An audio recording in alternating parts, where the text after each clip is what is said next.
Salut les amis, ce dimanche matin. Je vais revenir quand même sur les déclarations de Macron. Il est prêt à déclarer la guerre à l'Union soviétique. C'est pas possible. Alors je voudrais revenir quand même sur l'Ukraine. Je voudrais que vous posiez une question importante.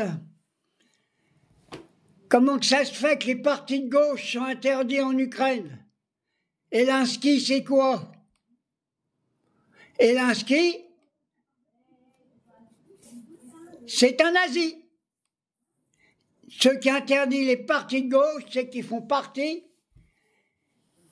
de tous ceux qui ne veulent pas d'opposition. Alors ils critiquent Poutine, mais c'est le même. Il n'y a pas d'autre solution. Alors posez-vous une question. Alors je vais revenir quand même sur notre guignol de l'Élysée.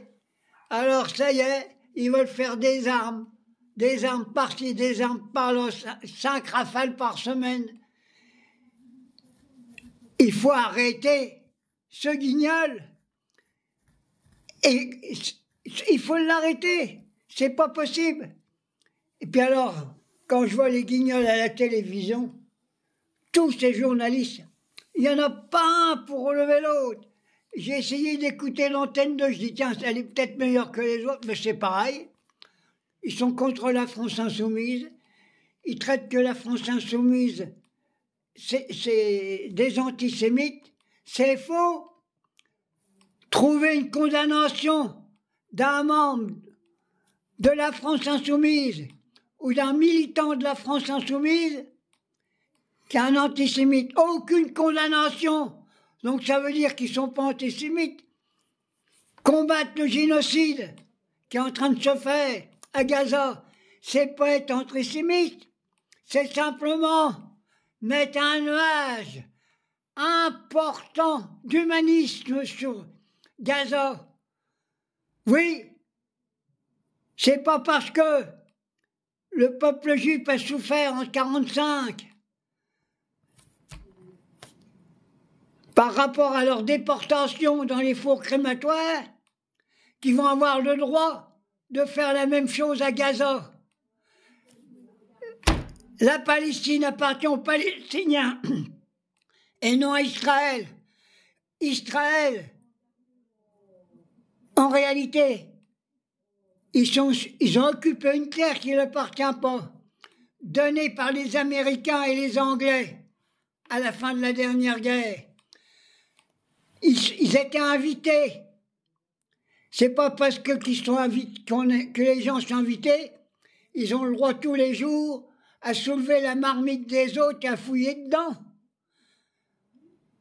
Alors, il est temps que les véritables juifs, ceux que j'aime, oui, j'aime une partie du peuple israélien qui lutte contre le boucher de Gaza.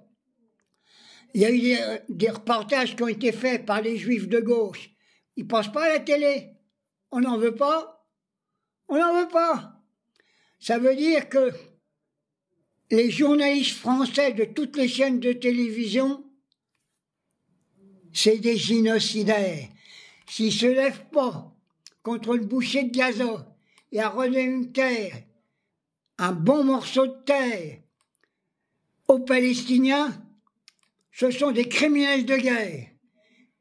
Et qu'on veuille ou qu'on ne veuille pas, un jour, ils seront punis. Punis.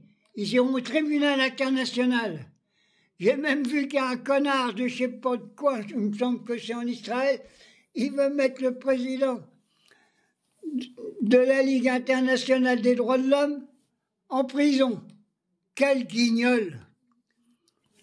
Bon, d'avoir parlé un peu d'Israël et puis qu'ils veulent faire la guerre, alors je veux dire maintenant, comme j'ai mis sur mes chaînes, mettez un drapeau blanc, dites non à la guerre, non à la guerre.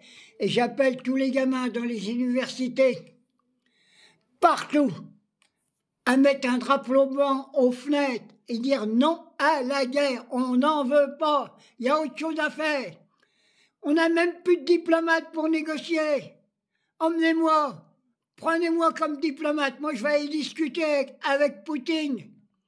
C'est pas un abruti, il est sûrement plus moins abruti que les Israéliens et que notre président. Maintenant, je vais revenir quand même sur l'Algérie. Je suis obligé, tant pis. Hein. Il y en a un qui m'a dit que je ferais mieux d'aller là-bas parce que je suis plus français du tout, bande espèce de connard. Je suis plus français que toi, moi. Ouais, c'est pas parce qu'on est une humaniste et qu'on essaie de faire de la justice et reconnaître ce qui est vrai et faux qu'on n'est pas français. Hein? Mon camarade Apathy, il a dit des vérités. Alors, je viens de distribuer sur une vidéo un reportage de Bertrand, je ne sais plus son nom, il fait des reportages dans le monde entier, il a fait un reportage vu du ciel de l'Algérie, il a dit que c'était le plus beau pays du monde. Et quand il a atterri là-bas, il a été reçu avec amour, amitié. C'est le peuple algérien, qu'on veuille ou qu'on ne veuille pas, le plus hospitalité du monde. Alors c'est pareil, j'ai entendu un représentant du pouvoir algérien dire ce matin qu'il y avait un influenceur qu'on ne voulait pas renvoyer, que l'Algérie avait refusé. C'est pas vrai. Il vient de le dire. Il dit nous on le réclame celui-là. Il est en train de cracher sur notre pays. Rataillot, ça veut dire que tous ceux qui crachent sur l'Algérie sont protégés par la politique de France, par Rataillot. Il y a même le président de la République qui a contredit son ministre de l'Intérieur. Alors, il ne s'agit pas de le contredire, hein. Il a qu'à le virer, et puis c'est tout. Je dis encore, vive l'Algérie, car j'ai encore reçu un message de Kabylie que j'étais invité là-bas, mais je ne peux pas y aller, oh, j'irai bien.